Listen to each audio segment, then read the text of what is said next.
Welcome back to my channel. Here we are with a very exciting package. This is a book that I ordered about 2 weeks ago that's just come in. It's actually pretty heavy. You will see why. It is a Taschen book, and Taschen books tend to be quite heavy. They're the epitome of what a coffee table book should be. Now, this happens to be a tea table, but it is a very sturdy tea table, and it shall take the Taschen book. So, let's fortify ourselves for this unboxing.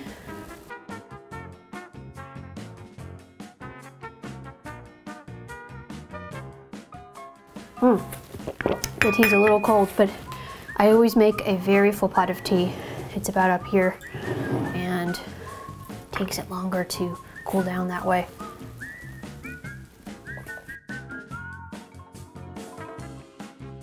So, as some of you may know who follow me, I have actually been a follower of Frida Kahlo for a few years now. I have been aware of her work and her fame and her art for almost my entire life. But recently I took a trip down to her house, which is now a museum in Mexico City. And I was at the Casa Azul. And there I got an all-new appreciation for her work and her life. Since then, I've also read a book called Frida in America, which is all about her and Diego Rivera's travels throughout America. And you see how much she was inspired by a lot of these journeys and experiences and people she met, and you get another interesting window into the early part of her and Diego's marriage, when she was a little bit more of a struggling artist per se. You know, he was quite famous, but she was not yet known, and you see some of the struggles she went through to finding her identity as an artist. Here's the box. Frida Kahlo. Yes, yes, yes. Let's open it up.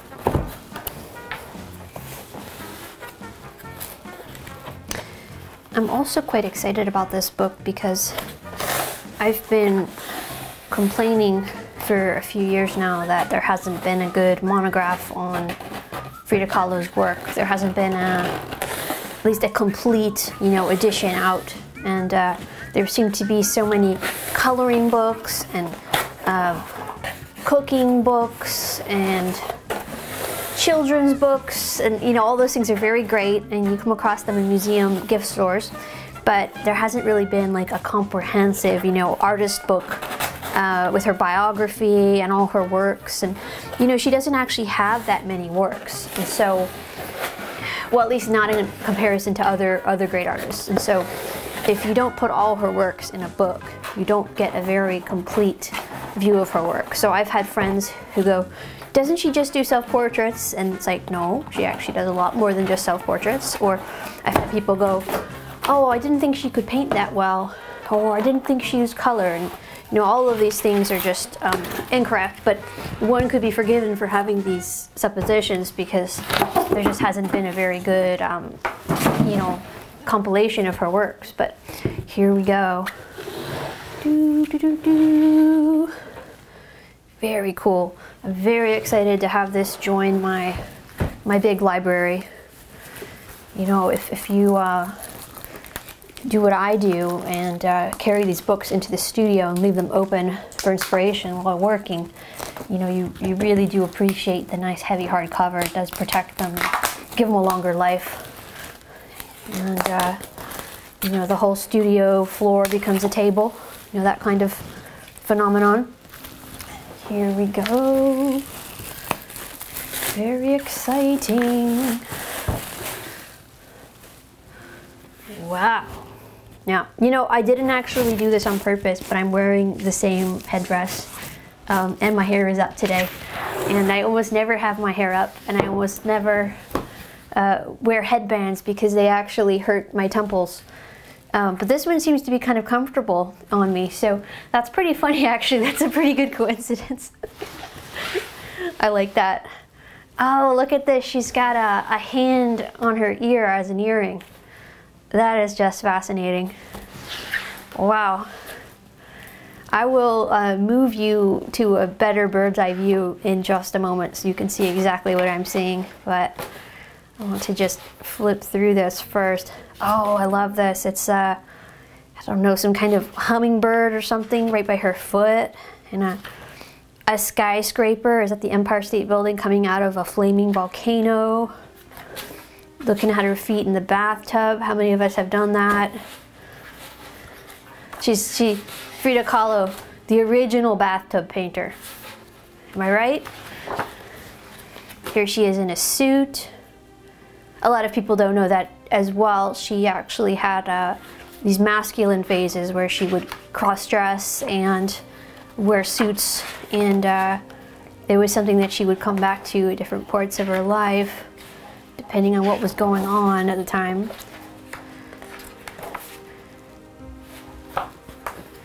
Very much into dressing up. She had a couple of different cultures that she drew her fashion inspiration from as well. Part of it was Native American cultures, but then she also had this, you know, trendy European fashion of the time, and then she also, from the book I read, Frida Kahlo in America, she actually commissioned a lot of clothes from Chinese immigrants who were living in San Francisco at the time. And when she was there, she was getting a lot of beautiful fabrics, and they were making these Victorian, Mexican, indigenous kind of cross-cloth hybrids for her. And sure enough, when I went to her museum, she had beautiful jewelry. She had like jade necklaces, she had Chinese necklaces. She had quite a lot of fashionable sense. But of course, that's just the beginning of this story. We'll actually look at her artwork as well. So let me do a flip through. I'm going to bring you overhead. Okay, so we're going to do a flip through. This piece is called The Deceased Dimas Rosas at 3 years of age, done in 1917, November, oil on masonite. See, I've never seen this painting before. How cool. Yeah, it's in Xochimilco, which is a area, I believe, where she had some friends who were collectors by this kind of historical floating gardens, and I just didn't make it on my trip, but I was told this was a great museum to go to. And here she is with the kid. Just kind of macabre, but that's sort of a very traditional thing to do, to paint dead children like that, especially going back to times before photography. There were a lot of portraits like this made of people. Fascinating. Haven't seen this one either. The square is theirs, 1917. Another oil on canvas on masonite, a private collection. So I guess we don't know where it is. That's probably another reason why I've never seen it, you know? So just really cool. I have seen this one, I love this one. Girl with a death mask. Very creepy, you know, and very not what you think of when you think of, like, you know, little girl portraits. Very interesting. Yeah. So strange. Still life. Really respect the way she does still lifes.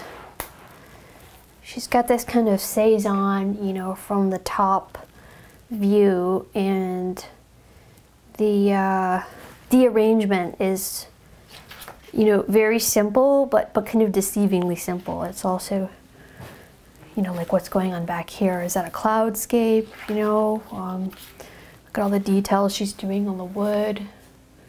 It's so interesting. Here's another still life and a little toy skeleton looking on. That's kind of like what I do, putting dolls and things. How fun.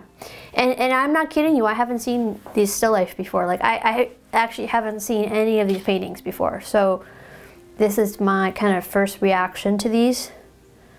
Ooh, look at this one. Flower of Life. Another private collection. Look at that great frame. Ooh. Prickly pear fruit still life. I love a little green band. In the, like again, clouds. It's like she puts, it's almost like a George O'Keeffe or something. She puts clouds behind her still lifes. Pet monkey. Portrait with pet monkey. You know, I'm not gonna lie, I kind of wish I had a pet monkey. Another monkey.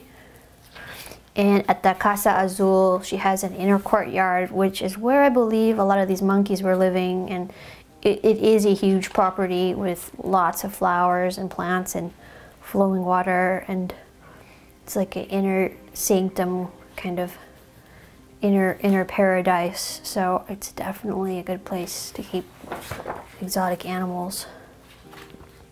There's that kind of Victorian skirt down there, mixed with you know, is that a rebosa? It's like a shawl. It's a Mexican thing. I just love the shoes that they had back then in those days too. I'm kind of a collector of old shoes, so I find myself admiring them. And yeah, you know, there was a show at her museum, and apparently like several trunks had been left in her house after her death, and they had not been opened. And I think she asked, was it Diego, or he put that in his will because he died a few years after she did. And so it was like opening these trunks of clothes that had been preserved, and you know, no one had seen the clothes since. They'd just seen the clothes in the paintings, and so they took these clothes and they put them up in exhibition spaces, and I saw some of them, and it was really amazing. You can search the internet and find them too. More paintings. I just love the use of colors. Oh yeah, I know this one. You know, the red ribbon, the lush greenery, the pet monkey. And of course, you know, Taschen does really nice write-ups. I have the Gustav Klimt book, and I have a few others, a Hieronymus Bosch book, a Bruegel book, a Diego Rivera book, and one or two of those might not actually be Taschen, but they're also big like this in a coffee table format. So to me, it's all Taschen. And look at that, photographs. So anyway, I'm really looking forward to actually reading the text, but that is something I'm going to do over many mornings before I go paint. Just inspire myself and read. Lovely red color on that shawl. I do recall this painting, the two Fridas, I believe it's called. I saw it in a museum. Oh, here she is, posing with a Picasso. Always interesting to see artists and what they were interested by. Here's a Roman Egyptian art portrait of a girl from about 120 BC, encaustic on wood. And then there's her portrait, and her portrait again. So kind of, you see the similarities in the eyes and the eyebrows and the headdresses, and the point of view. Here they are comparing the Ophelia portrait by John Everett Millais, that's in the Tate Britain in London, with Frida's bathtub self-portrait, where you just see her feet. And there's a lot of autobiographical details in here. And she's, I don't know if she was directly influenced by that or not, but I know she has a lot of influences from European art. Close up on that. I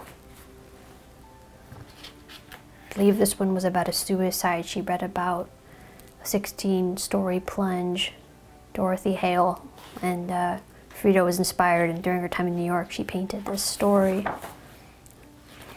These ones almost look very Gauguin to me. Dolores Del Rio and Marlene Dietrich. Here they are posing in front of a Frida Kahlo painting. That's not them. That's just a painting called The Earth Itself. All right. Yeah, this is the one I saw, the two Fridas, and I stood in front of this one for a long time, and I really liked it, partly because it was life-size. You know, I wasn't expecting that, and there's just, and again, I love those clouds. But yeah, it has some, has more connection with me when pieces are life-size. I really do like that. So I had been under the impression that a lot of her work was very small, and this one I really liked. There's some close-ups of it. It's nice how the blood is turning into embroidery. That is really interesting. Here's a portrait of it on the wall in her studio space, with all her props around.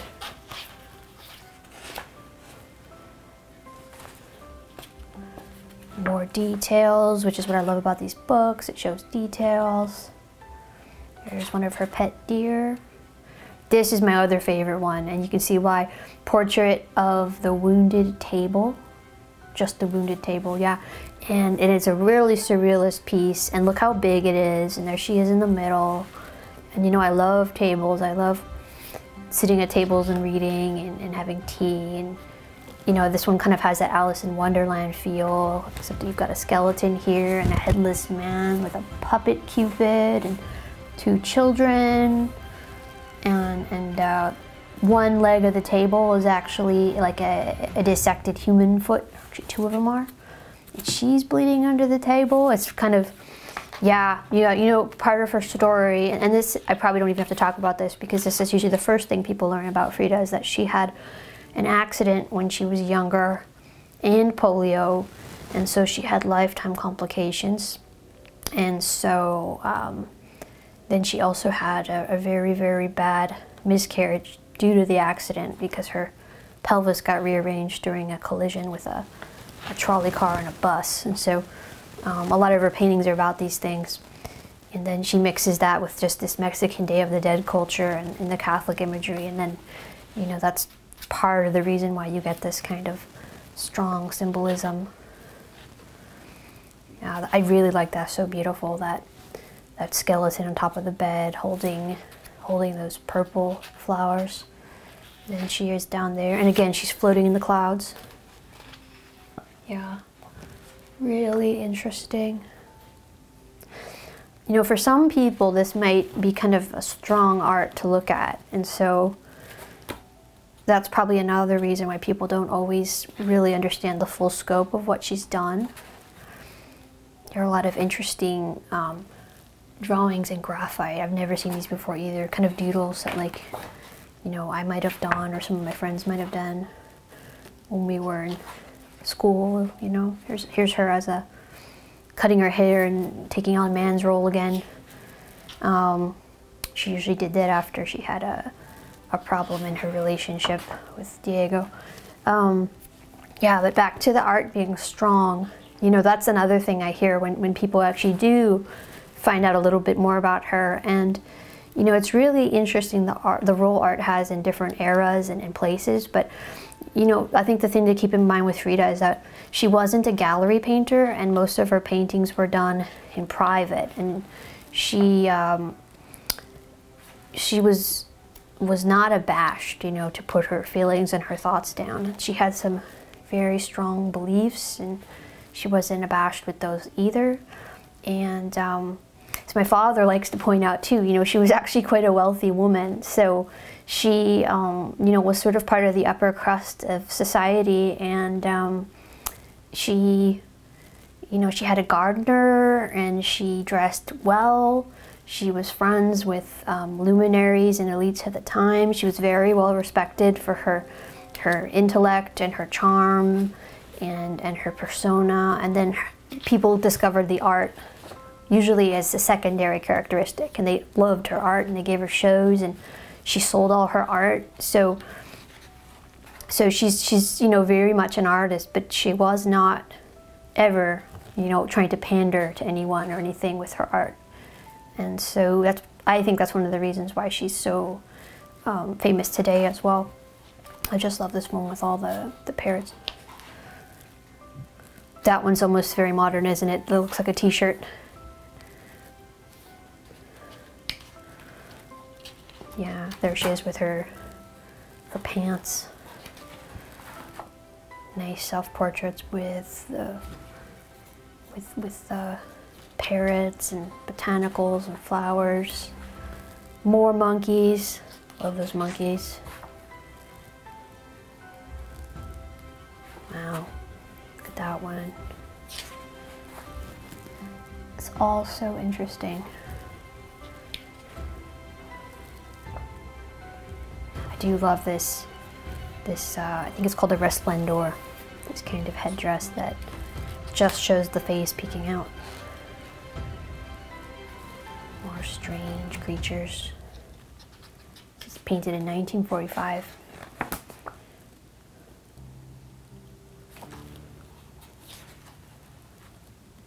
There's one of her casts. You can find those in museums a lot too. Now that is strange. It's called The Mask, and the other one's called The Laugh. And I'm not sure which one is which. I guess, well, either one, I guess that's The Mask because that's not a laugh. Maybe it is, but the purple hair throws me off. That looks like something that you would see today, you know, like people walk around with purple hair like that, all cut short. It's a 1945 painting. Oh yeah, you know, I actually bought a book of her diary, and I meant to read it, and somehow, I don't know, it walked off somewhere on me, so I'm gonna have to get that again. But she has a diary that was recently published, and it's also in English, but it was, you know, of course it's in Spanish originally, and it has a lot of drawings. And that is something I would like to get back to. Oh wow, look over here. That is cute. It's a little, like almost like a Barbie, little Victorian doll. I have a thing for dolls. Peeking out from behind the watermelon. Wow, even some of the fruit look like they have faces. A letter with her name, Frida Kahlo paints, 1943.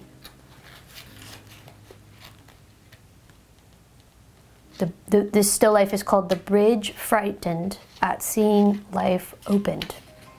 Yeah, so definitely, you know, carrying on with that life and death and vanitas theme. You know, it's not just fruit, it's got a lot of symbolism in it. You know, that's probably why her still lifes have such power to me. Never seen that one before either. The Flower Basket, painted on copper. Very interesting. Another one, mushrooms, papayas, fruit. Very beautiful. Another picture on copper. Here is a portrait of a woman. Donna Rosita Murillo. Never seen that one before. I love the big bows that the girls wear. Cute bird. I'm gonna have to start going a little faster here. This video is going to be 2 hours long. But see, this is why I like these books. This is why I like them, because you know, you can look at it over and over again and forget you've seen things, and then some things might catch your eye, and that's why I'm so excited that this full book is out.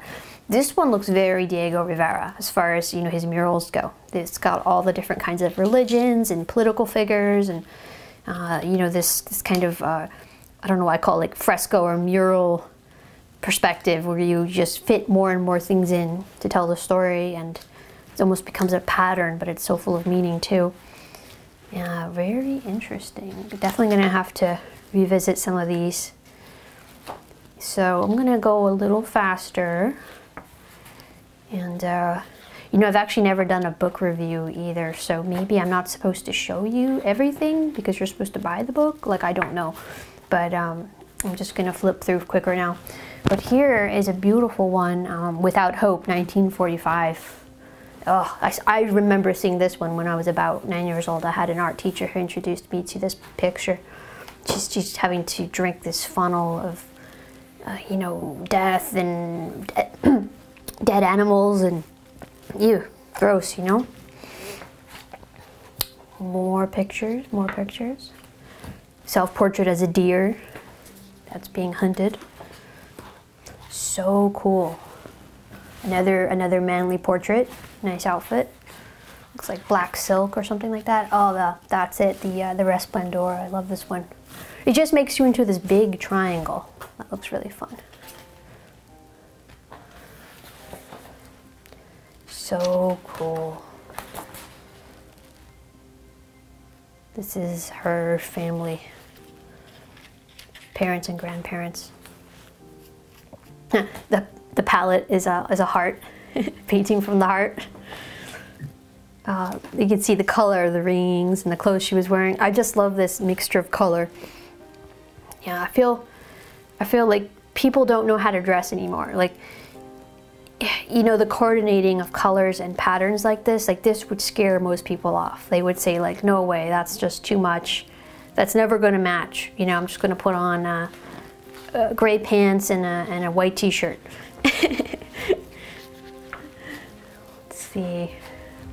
But you know, she was actually extreme for her time too. Not everyone dressed like she did, and I was kind of heartened to hear that, you know, she also had people running after her in the street, whether it was in her hometown in Coyoacan or in Mexico City, and people were saying, you know, like jokingly, like, is the circus in town? Is the circus in town? And I don't know if she got it's not Halloween, you know, but as someone who's gotten those kind of, you know, jeers from people in the public sometimes, you know, and then you hearken back to like an earlier age where, you know, people could dress up and express themselves without maybe facing a tiny bit of public ridicule.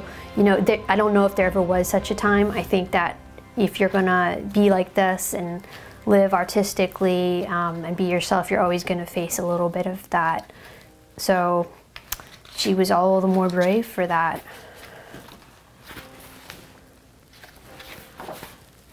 Wow, okay, so more, I'm pretty sure these are from her diaries, which I do need to find. You know, artist diaries are really interesting, and this reminded me of just, you know, modern sketchbooks that I see people making today and putting on Instagram.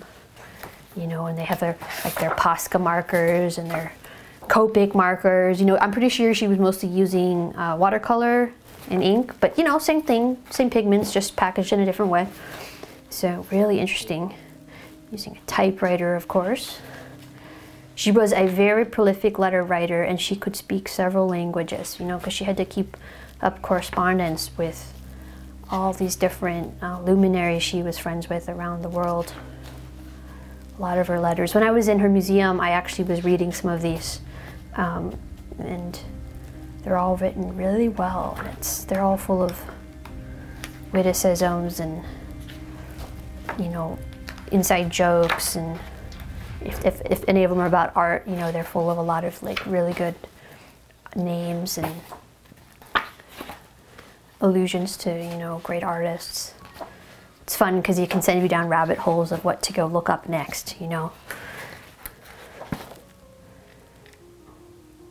Yeah, more of these kind of, you know, Victorian, Edwardian costumes. I just love those. More traditional dress.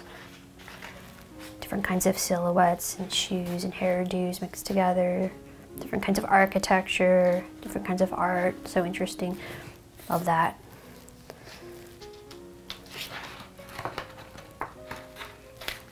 All right, so we're almost getting to the end of the book. Not even. I mean, this is a lot of book here. I'm just gonna have to cut this off and you're gonna have to go buy the book. But here is a skeleton on top of the bed.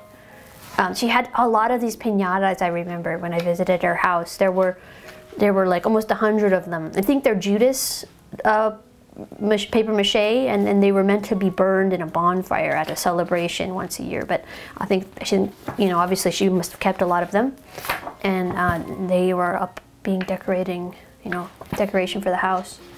Here she is with Diego on his many mural commissions. The amount of work that man did was amazing. She was there for a lot of it, supporting him. I did not visit this house. I need to visit that one next. That's the more modern one that Diego and her had built, where they had studios next to each other. Here she is in one of his murals painting. Very cool. Oh, an actual colored painting here. He's in practice and she's sitting there. Very nice. That's the Casa Azul. Yeah. Now when I went, the blue wasn't quite that turquoise. It was almost like a cobalt blue. Perhaps it was repainted, or the hand-colored photo isn't quite showing it right. But you know, who cares? Only an artist would care about that. Beautiful dresses. Of course, I have dress envy. Little figurines, toys. This is a lot like my house. Very cool. All the guests she had over. More figurines. There she is sitting, using her space. It was very nice to see she had like these sumier brushes, you know, Japanese brushes, pigments. Maybe they were Chinese brushes. They were arranged just behind the easel here, and made me think maybe she was using those for some of her journals. Okay, so we'll just flip right back to the front. This is mostly words back here.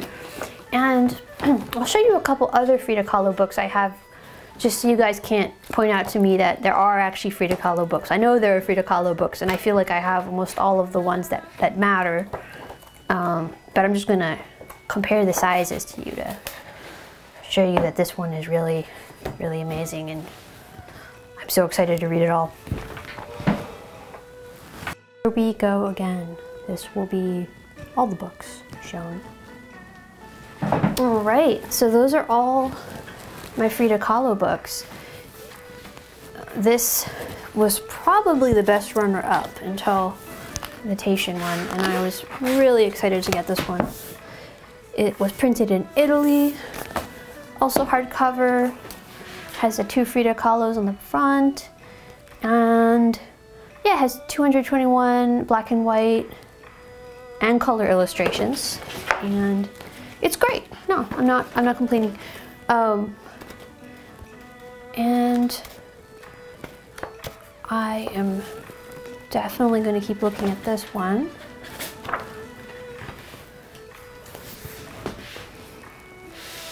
Then we have the hidden Frida Kahlo, which is kind of interesting. Pictures from Frida Kahlo's Unseen World. And this one is Lost, Destroyed, or Little Known Works. So I thought that one was kind of neat. And the writing in this one is fantastic. There are also a lot of good photographs of her, good history. Here's another one, Frida Kahlo, The Paintings by Hayden Herrera. Really neat. This is an older book. I think I've seen this one more than 20 years ago. I got it used. I think it's out of print now.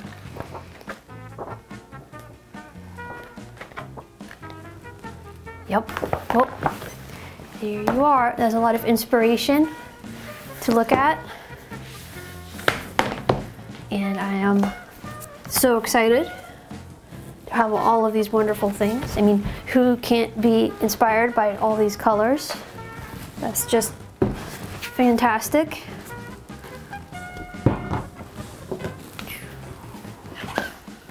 Wow.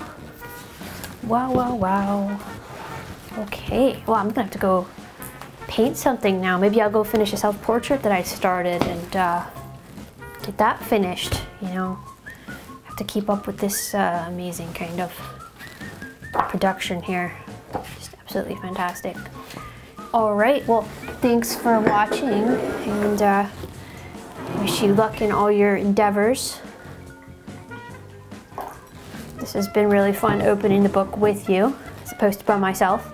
I feel like I'm giving you a little bit more of an expose, whereas when I open books by myself, I feel like I'm a troll, ripping boxes open and, I don't know, hoarding knowledge, or like a squirrel hoarding nuts, but this is fun.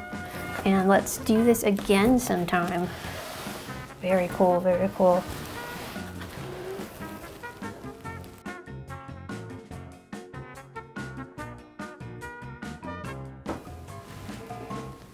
So yeah, until next time, keep dreaming, keep painting, keep art collecting, keep a museum going, all those things.